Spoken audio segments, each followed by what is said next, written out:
Shana Tova, everyone, and Shabbat Shalom. It's so wonderful to be here with you all. There's a tradition that the tzaddikim, the righteous, die on the Chagim, on the high holidays. And when I heard this morning of the passing of U.S. Supreme Court Justice Ruth Bader Ginsburg yesterday, I felt that was more proof that this idea might be mysteriously true. And our new chair, Rob, keeps reminding some of us of yet another important teaching about Rosh Hashanah. When Rosh Hashanah falls on Shabbat, we're told, Rabbi Leah of Berdichov would say, "Lord of the world, this year you must write all of Israel for life." But if Rosh Hashanah falls on Shabbat, how is one permitted to write on Shabbat? Only for life you are allowed to write, because human life overrides Shabbat. Meaning, normally, one of the main prohibitions in the Torah is you can't write on Shabbat. But God's biggest obligation right now on Rosh Hashanah is that God, the eternal, as it were, is supposed to be sitting on God's throne, like Ruth Bader Ginsburg, I'm imagining, writing our names into the book of life. So God forbid, is God going to break Shabbat? And thus we learn that, of course, Rosh Hashanah's mitzvah to inscribe in the book of life overrides the prohibition against writing. Okay, so far so good. But what does that really mean in less convoluted Jewish legalese? That the commandment to account for our actions and to look to the future, to choose life and to make plans for the new year is so important today on Rosh Hashanah that it supersedes even special circumstances, which I think we could add our own special circumstances to this teaching. Because this Rosh Hashanah is special, not just because it falls on Shabbat, as you might have noticed, but it is special for better and for worse as we gather in this atypical way, in this atypical year. So what I take from this is that even in atypical circumstances, or especially in atypical circumstances, we are not got out of the obligation to reflect on our past and take account of it, and to hope and look toward a better future. So last night, I talked more about the specifics of how we each might be feeling as we approach this high holiday season. This morning, I want to pull back then and look at us more from a bird's eye view, and to share a bit about my vision for us as a Kehillah going forward into this new year, 5781. I just started with the community 3.5 months ago.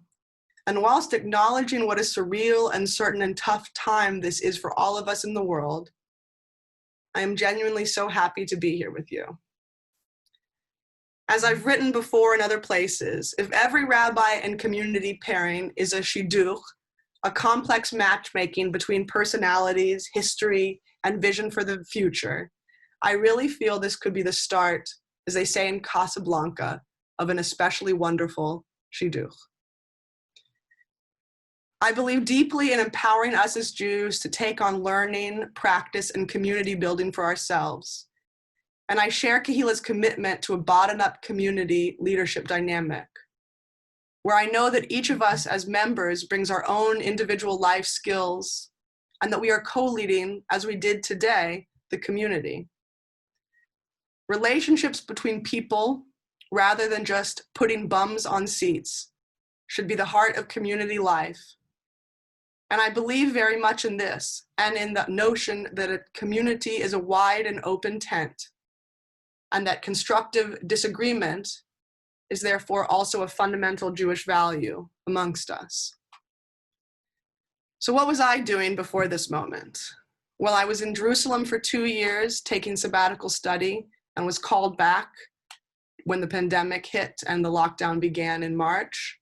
And before that, for a number of years, I traveled all over Britain as the progressive university chaplain for students, And I am so happy to be hanging up my dusty travel hat and putting those good experiences to use and getting more local with all of you.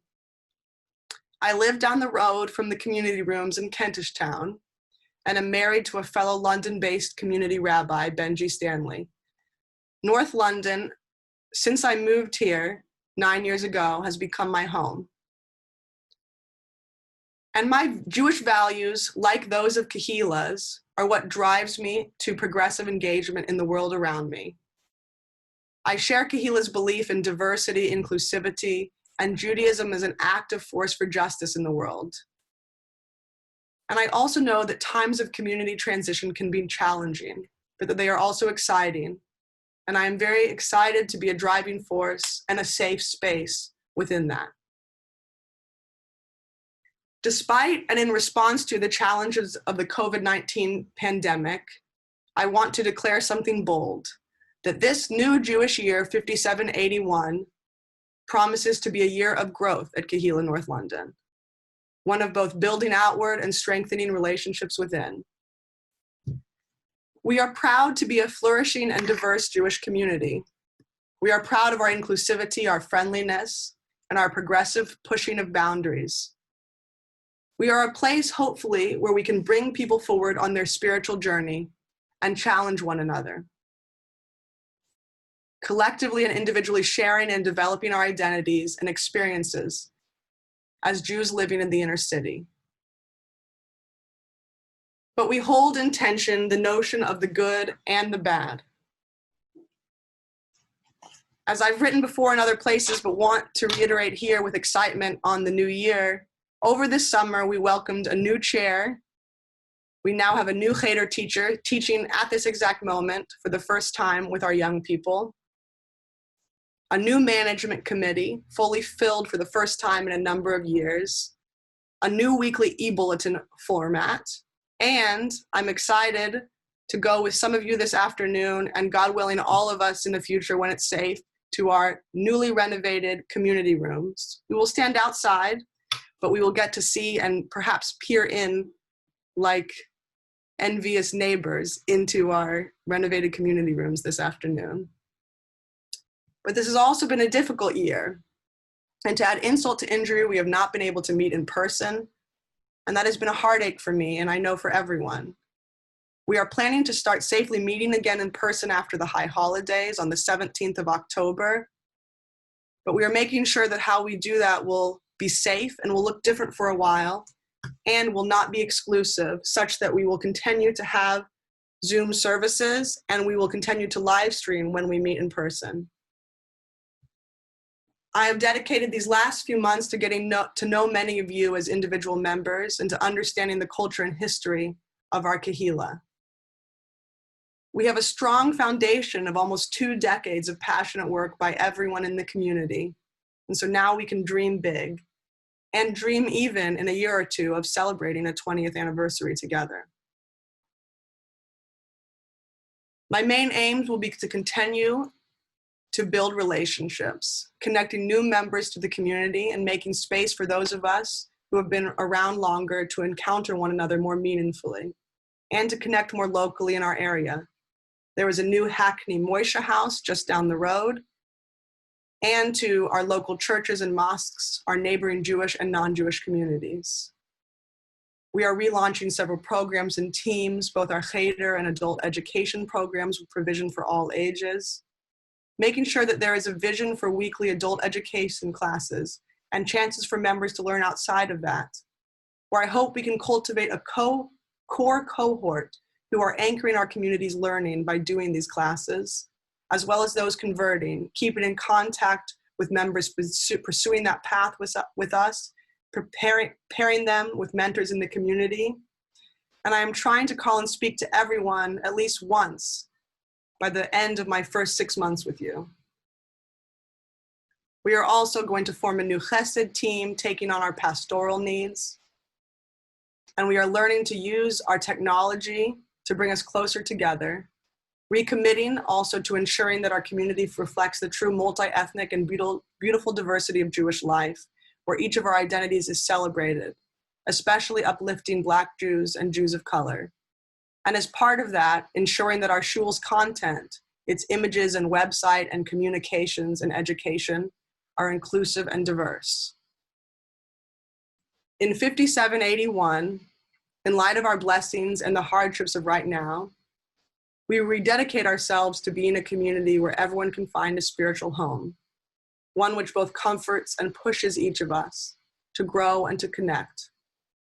Please be in touch if you would like to be involved, whether that's in volunteering for the creche, giving a Devar Torah, tutoring B'nai Mitzvah students, teaching an adult education class, learning to lead part of a service, learning to chant Torah, joining the management committee in future, or joining any of our teams. Or if you have an idea outside of this, I'm very excited to help build it with you. The psychoanalyst Dr. Merav Roth wrote, "At any given moment, a question arises. With which positions and with which spirit do we want to face reality?" My wish for all of us is that we are able to face this particular reality, life amidst a global pandemic, with love for one another, practicing compassion for ourselves and for our neighbors. Shana Tova u'Metuka. May this new year still be sweet amidst the good and the difficult.